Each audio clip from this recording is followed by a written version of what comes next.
This is the Everyday AI Show, the everyday podcast where we simplify AI and bring its power to your fingertips. Listen daily for practical advice to boost your career, business, and everyday life. There's a new feature in ChatGPT that you probably shouldn't use. Everyone's talking about the new Browse with Bing and how now ChatGPT is no longer limited to a knowledge cutoff of September 2021. Not exactly true. Stick with me. We're going to talk about that and a little bit more today on Everyday AI. This is your daily live stream podcast and free daily newsletter, helping everyday people learn what's going on in the world of AI and how we can actually leverage it for our companies and our careers. My name's Jordan Wilson. I'm the host, and thanks for joining me. Extremely excited to talk about this and to shed some light. But first, let's do what we always do and talk about what's going on in the world of AI news. And you might be wondering, okay, why do you go over news every single day? Well, because it's important. All right. And it's happening very, very fast. And in order for us to all keep up in our careers, we really have to know what's going on with artificial intelligence, because whether you've experienced this or not, it's going to be impacting your career. If it hasn't, very soon. All right. So let's run down our top stories for today. So Johnny Ive and Sam Altman are looking to raise $1 billion for an unnamed AI device. So we obviously reported on this initial partnership between the famed Apple designer Johnny Ive and OpenAI CEO Sam Altman. But we haven't talked about that they're looking to raise $1 billion for this device that no one knows what it is. So the new update says that they're looking to create the iPhone of artificial intelligence. And this venture is expected to be funded by $1 billion from SoftBank. And it's also, the goal of this is to create a more natural and intuitive user experience for how we all interact with AI. I have thoughts on what this device could be. I'll save this for another episode, but let me know if you're joining us live. Actually, drop a comment. And this is, I just want to let you know, if you are listening on the podcast, number one, thank you. But we always leave a link in the show description. Come in, you can on LinkedIn, Twitter, anywhere else, come and let us know what you think. All right. So next big piece of AI news for the day is those social media posts that you've been posting for years. They've probably been used to train Meta's new models. So at MetaConnect this week, the Facebook parent company announced a slew of new AI chatbot and other AI features that will be rolled out across their platforms. But a new Reuters report revealed that Meta Platforms did and is using public Facebook and Instagram posts to train parts of their new Meta AI virtual assistant. But they do not use private posts that maybe you're sharing with only friends and family. But if you are posting things publicly on Facebook and Instagram, this new report says that they are using that to train their models. No surprise there. I like to tell people in general, large language models are a collection of all available public data. So it's no surprise there, but it's definitely worth talking about if you are making public post on probably any platform. You should keep in mind that that's probably going to be used to train future AI models. So don't put any sensitive documents out there as well. All right, last but not least, our third AI story of the day. The U.S. government is getting more serious about AI security threats. So the National Security Agency, the NSA, is creating an artificial intelligence security center to protect the U.S. against threats from adversaries such as China and Russia. So the AI is being used to assist in analysis of potential threats, but the decisions are made by humans. What do y'all think about that? My thought is, what took so long? Obviously I don't know how the government works at an intricate level, but I'm wondering why is the NSA just kind of pushing this initiative forth now? Seems like it should have been happening a long time ago. So enough of the AI news. We do this every single weekday, Monday through Friday. It's always fun. People ask like, okay, so when do you do your show? We do it every day. So make sure, if you haven't already, subscribe to the newsletter. We put a ton of work into the newsletter. All these stories that we just talked about and more are going to be recapped there. So make sure you go to youreverydayai.com, sign up for the free daily newsletter. It is your insight and guide to everything artificial intelligence. All right. But let's talk about the main topic of the day, which is this new feature from OpenAI and their product, ChatGPT, called Browse with Bing. I'm curious. Let me know. I'd love to answer some questions, whatever questions you have about it. But is anyone out there using it? I'd like to know. And hopefully we can shed some light on this topic today. And this, I'm not going to, this isn't going to be one of those ones where I accidentally rant for 45 minutes. But I am going to tell you the truth and hopefully save you a lot of time, and to help you more effectively use ChatGPT and to get more out of it. It's what we do, right? Multiple times every single week, we run a free Prime Prompt and Polish course. So, hey, shout it out if you like it. Curious. So in our PPP course, we teach people exactly how to use ChatGPT and the pros and the cons of every single feature. Because here's the reality. And I'm not just talking about OpenAI here. I'm talking all companies. There's always marketing and what they say. And then there's always a big difference between the reality and how something performs. And especially, which we're going to get into here in a second, when we look at the effectiveness of the new, and it's technically not new, but I'll get to that in a second. But when we look at the effectiveness of this new feature, Browse with Bing, we can't just look at it on its own. We have to compare it to what else you can do inside ChatGPT in different modes, specifically plugins. All right. So, hey, good morning to everyone joining us live. Appreciate you all. Michael 4G saying good morning, everyone. Thanks for joining us. Shannon saying howdy, gang. Love it. Mike saying good morning. Where's everyone joining from? Bronwyn's coming from South Africa. Appreciate you, Bronwyn. Brian saying good morning from Cincinnati. Good morning from Minneapolis. Hey, if you're listening on this podcast, on the podcast, shoot me an email. Let me know where you're listening from. I always like hearing. It's fun. People listen to the Everyday AI show when they're walking their dog or on the treadmill. I love it. Brian, hey, Brian. Brian says he's still riding high from PPP yesterday. That's fantastic. I love it. All right.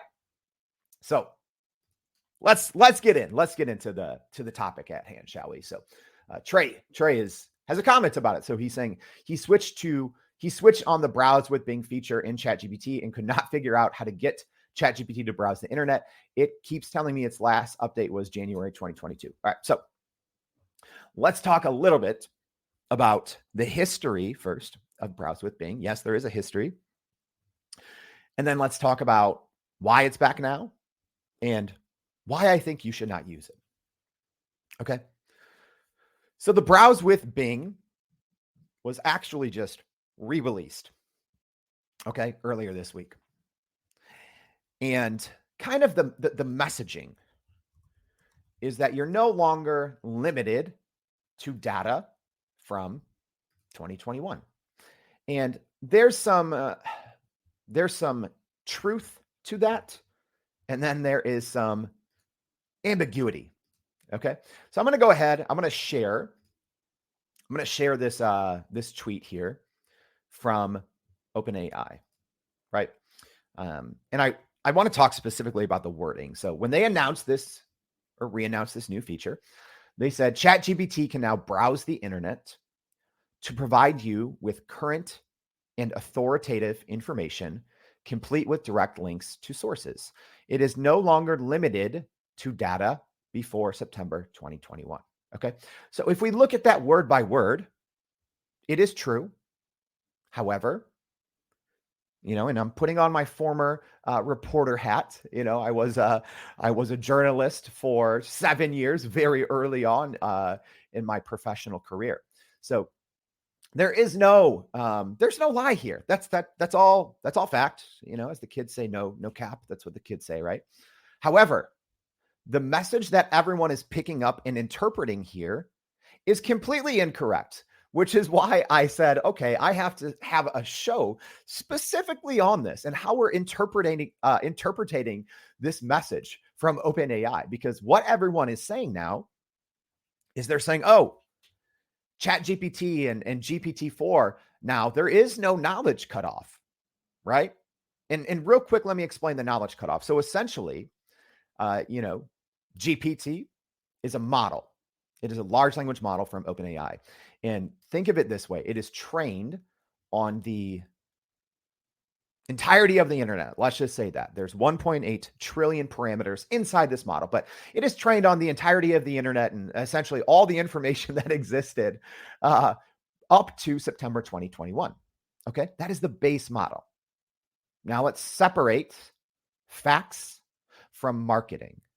All right, and what everyone else is taking from this message, because I think what a lot of people like to do in the Chat GPT space or the AI space is, they like to make these posts on social media or these blog posts or these emails, and they like to really sensationalize things. That's not what I'm about. That's not what we do here at Everyday AI. We break down the facts. Okay. And here is the facts for you.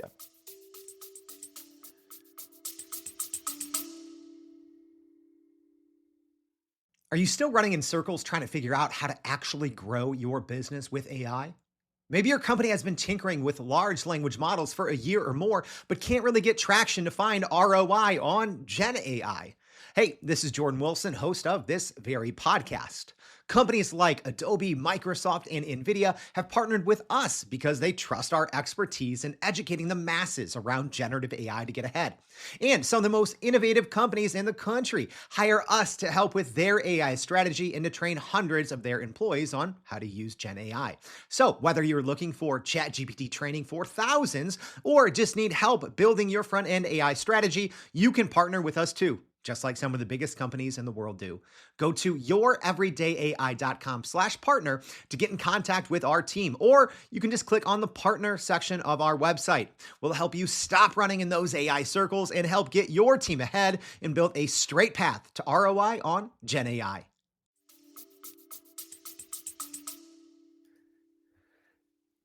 This does not change the cutoff date, right? It doesn't. The GPT-4 model, even when you're using Browse with Bing, is still limited to September 2021. So when you use Browse with Bing, each query, essentially what it does is it performs a quick search. Okay. And we, have run this through testing, and we'll probably share something a little more in depth when we have some more time.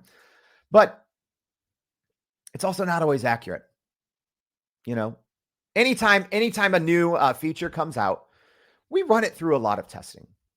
And in our testing so far, it's not always accurate. We like to trick these little models up. So, we'll put pages on our website. We'll change the title. We'll hide information. We'll make the URL one thing, but the content, the body of the content, something else. Okay. And let me just real quick. I'm going to show you all a quick example, right? Because I don't want you just to take my word. I want you to be able to see this for yourself. Okay. And also see the difference in quality and the difference in results from using Browse with Bing to a different model. All right. But before I show you that, I said a quick history lesson, and I'm going to try to make it quick here. So Browse with Bing was released many months ago, but they had to pull it, I believe, in the end of July, because what they saw was happening is the Browse with Bing feature was actually bypassing paywalled content, right? And content publishers were not happy about it. They were so unhappy that OpenAI was facing many, many large lawsuits from publishing companies saying, hey, this feature is bypassing our paywalls, and it's making all of this information publicly available, and that's not good. So OpenAI had to take this feature down for a couple of months and re-engineer it a bit, and now they have re-released it. Okay. Other part of the history lesson: the ability to browse the internet, even during that 3 or 4 month period where Browse with Bing was temporarily disabled. The ability to browse the internet has always been there, right? It's why I talk about ChatGPT plugins so frequently on this show, because I feel that the overwhelming majority of people, even people who used ChatGPT regularly, when the Browse with Bing feature went away, everyone assumed, okay, well, I can't access any information post 2021. Well, yeah, you can, right? There's now, I think the count is probably 40 different ChatGPT plugins that can access the internet, all in different ways. And I believe about 25 or so of them are free. Okay. And we've covered some of our favorites on the show. So that is a quick history lesson. Even when Browse with Bing was down temporarily, you have always been able to access the internet via ChatGPT plugins. We talk about that in our free Prime Prompt Polish course, and we show some examples. And also, you have to talk about why, right? Why do you need Browse with Bing, or why do you need ChatGPT with plugins? Well, number one, it helps you avoid hallucinations, right? So if you're newer to large language models, or if you're newer to ChatGPT, especially when you're asking about topics that may have changed a lot in the last 2 years, ChatGPT and other large language models tend to hallucinate. They tend to make things up, especially things that are maybe more recent than September 2021. And here's the reality now. That's more than 2 years old, right? Things from September 2021 are like a lifetime ago. Almost every aspect, almost every sector of the world of business and everything else has changed, okay? So even when you are using ChatGPT for a purpose that you feel may not need access to the internet, and you think, oh, maybe this doesn't need access to information, since September 2021. Yeah, it does. Please, someone tell me one topic that has not changed since September 2021. Whatever you're using ChatGPT for, whether it's to write a paper for school, to help with a report for work, whatever it may be, like, what has not changed in the last 25 months? I'd love to hear. You could say, oh, history. Yeah, history's changed. They're finding, history's always changing. We're finding out new topics, societal changes and shifts and trends toward how we even view what happened historically. Things are always changing. Okay. Which is why it's important to use an internet connected large language model. Okay. So let me say this. Why should you avoid Browse with Bing? I'm going to show you a very quick example, but essentially this. You are very limited. And this is where we get into the marketing message versus what is actually possible. Okay? Because yes, it is still September 2021. All right.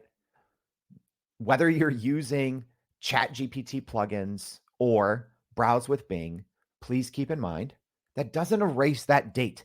That date is always the baseline of what you're working with. Every single query that you put into ChatGPT, whether it is immediately, quote unquote, browse with Binged, I don't know if we can make that a verb, or you're using ChatGPT plugins, the base model, at least for now, is always September 2021. So nothing replaces that date. All right. That's important. So that's why we have to look at the wording of OpenAI's announcement, and we have to look at the message that a lot of people want to sensationalize. And they say, all right, now ChatGPT has superpowers. No, it doesn't. Not with Browse with Bing. Okay. The other thing is you cannot browse individual web pages in depth or sometimes at all using Browse with Bing. All right. So let's go ahead and take a look. I said I would show you a couple examples. So let's see an example here, right? All right. So in this example, I am using Browse with Bing. Okay. So I have a new chat. I have Browse with Bing. This is the article I asked for a summary for. All right. So this was actually an episode that I did yesterday on Everyday AI. I had Dr. Harvey Castro, and we talked AI and healthcare, right? So here's what I asked Browse with Bing. I said, please summarize this article. And then I left the URL. Very simple, right? So even if you're listening on the podcast, hopefully we can follow here. I went into Browse with Bing. I said, please summarize this article. And I gave the URL. Okay.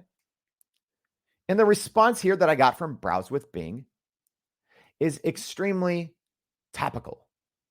Okay. And if I'm being honest, a lot of what Browse with Bing is telling me here, it doesn't seem entirely accurate. Okay. So another thing that I'm not crazy about in Browse with Bing is it doesn't always show its work. Okay. So if you do ask a general query, it will give you a citation, right? It'll give you a link and say more here. So that's great. So shout out to OpenAI for including that feature. Citing and sourcing is extremely important. But the response I got is essentially a 2 or 3 sentence. This article delves into the current and potential future applications of artificial intelligence in healthcare. It discusses how AI is being used, blah, blah, blah, blah, blah. Extremely general text that, if I'm being honest, I don't even know.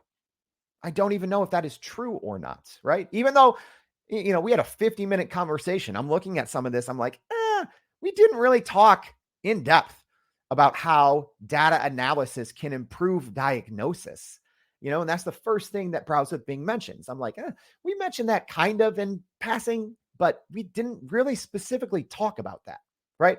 And the thing that I do not like about Browse with Bing, at least right now, all you get is you get a little icon and it says finished browsing. That's all I know. I don't know anything else, right? And working with a large language model and making sure that you are putting out accurate, up-to-date, relevant information is paramount. So with the Browse with Bing model right here, very topical. I don't know. I'm not sure if the Browse with Bing actually read this article, right? I don't know. Do you? So let's look at a similar one here using ChatGPT plugins. All right. So I'm going to go ahead and switch over here. And this is something that we always teach in our free PPP course. Okay. We teach plugin packs. It's important. I'm not going to get into that here, but essentially I have 3 different plugins enabled. And that piece is extremely important. Okay. Because when I use Browse with Bing, that information is siloed. I can't do anything else with it. It lives there, right? I can't connect it to other, marketing automations or other services or anything else. It just lives there.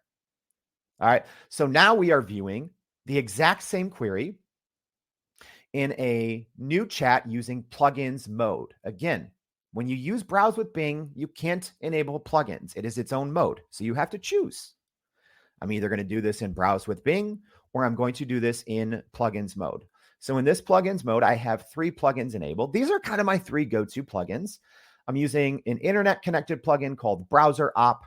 I'm using an internet connected plugin called VoxScript, and then I'm using a kind of a YouTube summary plugin called YouTube Summaries. But same query here. I'm saying, please summarize this article. All right, let's look at the result here. The result says the article titled and it gives me the entire article, and it gives me now an overview. So I have a bullet pointed overview. It says this article is based on a podcast episode where host Jordan Wilson and guest Dr. Harvey Castro discuss the potential, right? Already within the first sentence, I'm already getting much better and more accurate results, right? And here we are highlighting all of the major topics, right? So we have AI as a game changer in healthcare technology with 2 bullet points. Multimodality technology and its impact, 2 bullet points. AI's role in medical research and drug discovery, 2 bullet points. AI-powered robots in healthcare, 2 specific bullet points. So hopefully you don't have to be tuning in on the live stream and viewing my screen to just see the difference there in one example, right? When I look at the browse with Bing, I'm not even sure. Is it actually reading this article? Because I've done this. I've done this before. So I'm jumping back now into browse with Bing. I've done this before with Bing Chat, Google Bard, basically any kind of like quote unquote internet connected large language model. And a lot of times what these large language models do, specifically if you are sharing a URL, which is such a good use case of using a large language model, by the way, because this is how we spend the majority of our time as knowledge workers in the US. If you're working in front of a computer, you're reading a lot of websites to learn new information, PDFs, learning new topics with YouTube videos, whatever it may be. So if you can't have that confidence using Browse with Bing, and I also can't go back and check my work. Again, here we are. It just says finish browsing, and it has a general, 2 or 3 very general sentences that I don't know if they're true or not. Right? You see the problem? You see why you probably shouldn't be using it? However, when I go into my plugin mode here, the details are here. There's zero doubt that my chat here is giving me accurate information. That is always the number one thing when you're learning to use a large language model is you have to say, is this accurate? Is all of this correct? And if you do not have 100% certainty in that, you shouldn't be using that mode. All right. And I don't care what the use case is, because yes, I'm just showing you one use case of Browse with Bing, but I think it's important because when people start pushing this narrative of, oh, knowledge cutoff is gone, this mode is great, it's perfect, it's, hey, they fixed it, they brought it back, it's amazing. Well, no, it's not. It's flawed. It's flawed. All right. I just showed you one flaw. But look, when we look at Browse with Bing, when we look at plugin mode here, not only do we have all of this level of detail, but what OpenAI needs to include is you need to be able to see the work. Okay. So in browser mode, it shows me what plugin it used. So it says used browser op. And there is a little toggle, and I can click that toggle. And now I can see exactly what this plugin is doing and what it's seeing. I am seeing with my eyes kind of the code of that web page, right? I can scroll through because we put transcriptions on our episode pages. We put overviews. We write some complementary, supplementary content. We put a lot of work into these articles, but I can go through and read it all here. So I know with certainty that ChatGPT with plugins is seeing all of this information and is ingesting it. When I go with Browse with Bing, I have no clue what's going on here. I have no clue if it's accurate. All right. I'm gonna try to, let's see if I can get a question or two. What do you guys think? Are you going to use Browse with Bing? If I'm being honest, I don't think you should use it. I don't think you should use it, at least not right now. They need to make some improvements. Again, that's just one, that's one thing. That's one thing, right? All right, let's see here. So Leonard, thank you for your comment. Leonard saying, agreed, it's a disappointment. Bing is still king of live access, in my opinion, other than plugins. Yeah. I will agree the anything with Bing inside a large language model does do a little bit better than Google Bard, Like I said, I've tested all of these multiple times because sometimes these large language models that are, quote unquote, internet connected will just strictly hallucinate. That's why we do tests. We'll do tests and we'll give it a URL that does not match the content of the article. And we'll say, summarize this. And a lot of times large language models will just go on what you give them. I've done reviews of this. They just look at the text of the URL and they essentially query that. So if you are saying, please summarize this article, please give me the high points of this article, a lot of times it's going to make it up and it's just going to look at the URL and it is going to query the URL. All right. So one question here. We'll get to this one. So thank you for LinkedIn user. Doesn't say whose question this is, but someone asking, does it work similarly as Bing Chat, meaning it selects some keywords and searches? So again, right now, we don't know. In our initial testing, it is not as inaccurate as it was, a month or two ago on Bing Chat. So that is two different things, and that is worth calling out. So Bing Chat, obviously, Microsoft Bing has their own AI chat. So if you go to, I don't even know if it's bing.com, but they keep kind of restricting access on Chrome. But there is a separate Microsoft Bing chat, and then there is a browse with Bing mode inside of ChatGPT. So thank you for that question. Does it work similarly? Yeah, but again, right now, we don't know because it's no longer really showing us the information of what's going on under the hood.